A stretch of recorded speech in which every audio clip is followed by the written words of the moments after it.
Chicken fishing. एक गांव में तपाड़े नाम का एक सरकारी कर्मचारी रहता था। रविवार को दफ्तर में छुट्टी थी, पर वो घर में रहना पसंद नहीं करता था क्योंकि उसकी पत्नी उसे हमेशा सताती रहती थी। किसी न किसी काम का बहाना करते हुए वो घर से चला जाता था।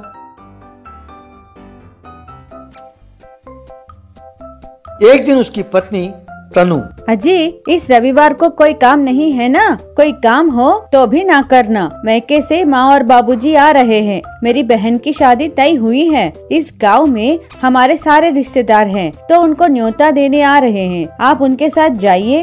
अगर कोई जरूरी काम हो तो अगले हफ्ते कर लेना, इस बार कोई काम न लेना। तब तपाड़े अपने मन में, हाय रे, मेरी पत्नी की परेशानी क्या कम है जो अब ये सास ससुर आ रहे हैं परेशानी बढ़ाने। ऊपर से ये कार्ड बांटने का काम तो मेरी हालत खस्ता कर देगा। इसीलिए कोई बहाना करना होगा और बचना होगा, कहकर पत्नी से, अरे ये बात नहीं है भगवान, इतने दिनों बाद माँ और बाबूजी घर आ रहे हैं ना, तो उन्हें नॉनवेज नहीं खिलाया तो अच्छा नहीं होगा ना। इसीलिए मैं खुद जाकर बढ़िया मछली पकड़ कर लाता हूँ। तुम उसका बढ़िया फिश करी बनाकर उन्हें खिलाना। अरे रहने दो ये नाटक। मैं समझती हूँ तुम कोई बहाना करके घर में रहना नहीं चाहते। चाहो तो मार्केट जाकर 5 किलो मछली खरीद कर लाओ, तब मैं तालाब जाकर मछली पकड़ता हूँ कहकर मुझसे झूठ न बोलो। ये बात नहीं है। मार्केट के जो मछली हैं वो कब के मरे हुए और बर्फ में रखे हुए होते हैं। वे अच्छे नहीं होते, बिल्कुल स्वाद नहीं होता। इसीलिए अगर मैं अभी ताजा ताजा पकड़ कर लाया तो स्वादिष्ट होगा और माँ को भी मछली खूब पसंद है ना। अब मेरी बात मान लो, मैं जाकर मछली पकड़ कर लाता हूँ, कहकर तन्नू के मना करने पर भी वो वहाँ से चला गया। रास्ते में तपाड़े कोई बहाना करके घर से निकल तो आया, पर मछली कैसे पकड़ते हैं मैं तो जानता ही नहीं। अब कैसे पकड़ूं, यूं सोचते हुए वो एक डंडा लेकर उसमें फेविकॉल के बूंद लगाकर पानी में डालकर बैठ गया। एक भी मछली नहीं फंसी। दोपहर होने लगी। तपाड़े की पत्नी तनु ने उसे फोन किया। क्यों जी, कहाँ हो? माँ और बाबूजी को आए हुए 4 घंटे हो गए। आपको मछली पकड़ने गए 6 घंटे हो गए हैं। अब तक एक भी मछली पकड़े या नहीं? नहीं पकड़ा हो तो ना सही घर आ जाओ, मैं कुछ नहीं कहूँगी। तुम कहना क्या चाहती हो? अपने माँ बाप के सामने ये साबित करना चाहती हो कि मैं कुछ नहीं कर सकता, इसलिए कहती हो कि मैं एक भी मछली ना पकड़ा तो भी घर आ जाऊं। देखती जाओ शाम तक मैं कितनी मछली पकड़ कर लाता हूँ, कहकर फिर से पानी में कांटा डालकर बैठ गया। तब भी एक भी मछली नहीं फंसी। इतने में वहाँ शराबी मुन्ना आया। पास वाले पत्थर पर बैठकर बोतल खोलकर पीते हुए साथ में चिकन खाते हुए तपाड़े की परेशानी देखने लगा। थोड़ी देर बाद मुन्ना, क्यों बॉस, एक भी मछली नहीं फंसी?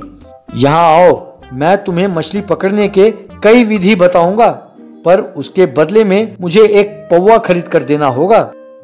आइडिया दो तो सही। पौवा क्या, पूरी बोतल खरीद कर दूंगा।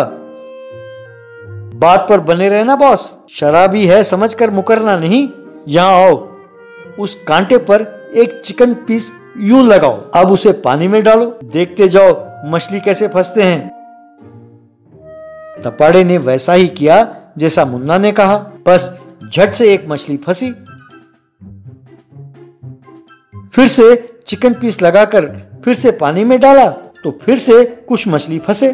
तपाड़े की खुशी का ठिकाना नहीं रहा।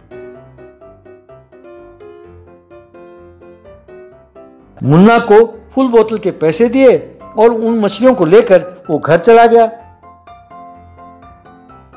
मछली के साथ घर आए दामाद को देखकर ससुर जी, आओ दामाद जी, क्या ये सारी मछलियां तुमने पकड़ी हैं? अरे बहुत मछली पकड़े तुमने, तुम में वो हुनर है। यूं हम तारीफ करें तो तुम खुश होगे, है ना? अब सच सच बताओ, कौन से मार्केट से ये मछली खरीद कर लाए हो? दाम क्या है?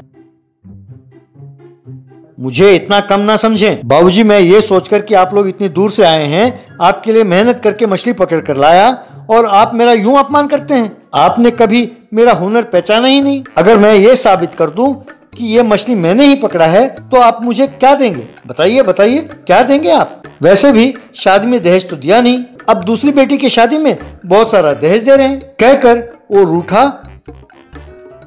ठीक है दामाद जी, मेरे नजरों के सामने तुम मछली पकड़ कर दिखाओ तो मैं मानूं। तब ये मानकर कि तुम भी बुद्धिमान हो, होशियार हो और टैलेंटेड हो, मैं तुम्हें जो बाजार में मेरे 3 मंजिला बिल्डिंग है तुम्हारे नाम कर दूंगा। चलो अभी के अभी मैं साबित कर दूंगा कि तुमने झूठ बोला था। तब तपाड़े तुरंत अपने ससुर को तालाब के पास ले गया। रास्ते में एक चिकन की दुकान पर एक फुल चिकन खरीदा। ये देखकर तपाड़े का ससुर, मैं मछली पकड़ने की बात कर रहा था दामाद जी, तुमने चिकन क्यों खरीदा? आइए दिखाता हूँ, कहकर तालाब के पास ले गया और उस कांटे में पूरा चिकन लगाकर पानी में डाला। बस उस चिकन को मछलियों ने घेर लिया। एक साथ इतने सारे मछलियों को देखकर ससुर चौंक गया और उसकी आंखें बाहर आई। दामाद जी, ये कौन सा टेक्निक है? मैंने पहले कभी नहीं देखा। एक साथ इतनी सारी मछलियां? भाई तुम तो छिपे रुस्तम निकले। चलो घर चलो, मैं अपनी सारी जायदाद तुम्हारे नाम कर देता हूँ, कहकर घर जाकर जायदाद तपाड़े के नाम कर दिया। तपाड़े भी मछलियों की बदौलत जायदाद मिलने पर बहुत खुश हुआ। Underground money farming. अंबाला नाम के गांव में संभाजी नाम के व्यक्ति के माँ बाप नहीं थे। वो उसके मामा जी जमींदार बाहोजी राव के पास पला और बड़ा हुआ। उसके पास जो भी जाता था उन्हें वो अपनी संपत्ति का दान देता रहता था। एक दिन उसके मामा जी बाहोजी राव उससे, क्यों रे नालायक, यूं बाप दादा के संपत्ति दान देते रहोगे, एक दिन तुम्हें भी भीख मांगना पड़ेगा। तुम्हारे इस दान पुण्य के चक्कर में तुम्हारे दादाजी की संपत्ति कब का चला गया। अब मैं तुम्हें और पाल नहीं सकता। तुम्हें जो खाना खिला रहा हूँ वो भी मेरे पैसों का ही खिला रहा हूँ। अब जाओ घर से, जाकर 4 पैसे कमाओ, तब तुम पैसे की कदर जान सकोगे, कहकर उसे घर से निकाल दिया। यूं अचानक बेघर होने पर संभाजी को समझ में नहीं आया कि क्या करे। यूं जंगल से गुजर रहा था तो एक साधु उसे तपस्या करता हुआ दिखाई दिया। ये भी उनके पास जाकर उन्हीं की तरह आसन डालकर तपस्या करने लगा। साधु ने आंख खोलकर उसे देखा और, तुम कौन हो बेटे? मेरी तरह तुम तपस्या क्यों कर रहे हो? स्वामी जी, मेरा कोई नहीं है। मेरे मामा जी ने मुझे ये कहकर घर से बाहर निकाल दिया कि मेरी सारी संपत्ति मेरे दान के कारण खत्म हो गई है। समझ में नहीं आता कि क्या करूं, आप ही कोई रास्ता बताइए, कहकर प्रार्थना करने लगा। संपत्ति के जाने की चिंता छोड़ दो बेटा, तुम बहुत महान बनोगे। तुम्हारी कुंडली बता रही है तुम खूब पैसे कमाओगे और सब में बांटोगे। तुम बहुत पैसों में खेलोगे।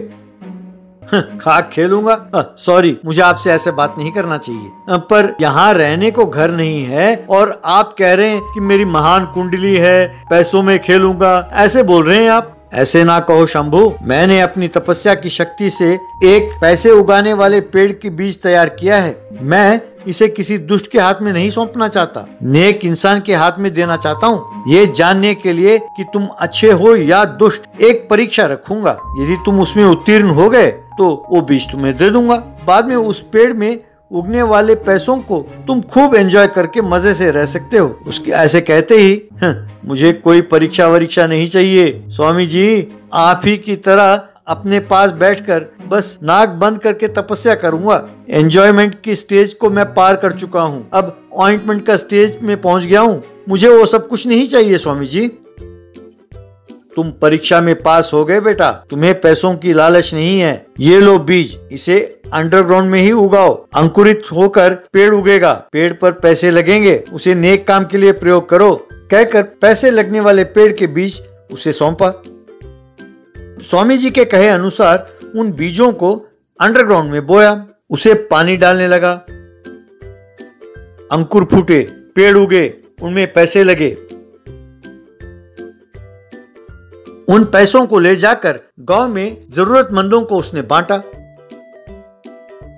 गांव की जरूरत वाले स्कूल और वाटर टैंक बनवाया। जो भी उसके पास मदद के लिए आता उसे मना किए बिना मदद करता रहता था। ये देखकर उसका मामा बाहोजी राव, अरे इस सांबोजी की सारी संपत्ति को मैं हड़प चुका हूँ, फिर भी इतने कम समय में इतने सारे पैसे इसने कैसे कमाया? उसे इतने सारे पैसे मिले कहाँ से हैं? इतना दान कर कैसे पाता है? इसके पीछे जरूर कोई राज है, वो क्या है मुझे पता लगाना होगा, कहकर हुलिया बदल कर सांबोजी के पास मदद के लिए गया। सांबोजी राव बड़े बड़े टोकरियों में पैसे रखकर जो भी आता उसे पैसे देता था। ये देखकर बाहोजी राव मन ही मन में, अरे टोकरी भरकर पैसे हैं इसके पास, इतने पैसे मैंने कहीं नहीं देखा, इसके पास कोई अक्षय पात्र है क्या? इतने सारे पैसे कहाँ से लाया? यूं सोच रहा था कि उसकी बारी आई।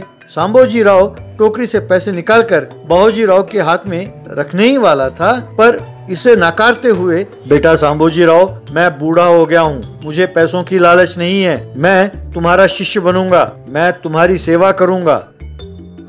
ठीक है ताऊ जी, तुम भी मेरी ही तरह हो, ठीक है मेरे पास ही रहो, अंडरग्राउंड में मेरा एक बगीचा है, तुम उसी का देखभाल करते रहो। चलो तुम्हें वो बाग दिखाता हूँ, कहकर अंडरग्राउंड मनी फार्मिंग के पास ले गया। वहाँ पेड़ पर पैसे लगे देखकर बाहोजी राव दंग रह गया। ये क्या, पेड़ पर पैसे हो गए हैं? मेरे आंखों पर मुझे विश्वास नहीं होता। ताऊ जी, ये चमत्कारी पेड़ है, इनमें पैसे लगते हैं, इनका अच्छी तरह देखभाल करना, हर रोज पैसे पेड़ से तोड़कर टोकरी में भरकर ऊपर रखिए, मैं जरूरतमंदों को बांटता हूँ, कहकर चला गया।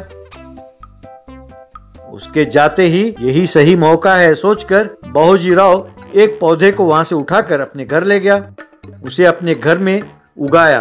वो पेड़ बढ़कर सांप और बिच्छू में बदल गए। वो बाहोजी के पीछे जाने लगे।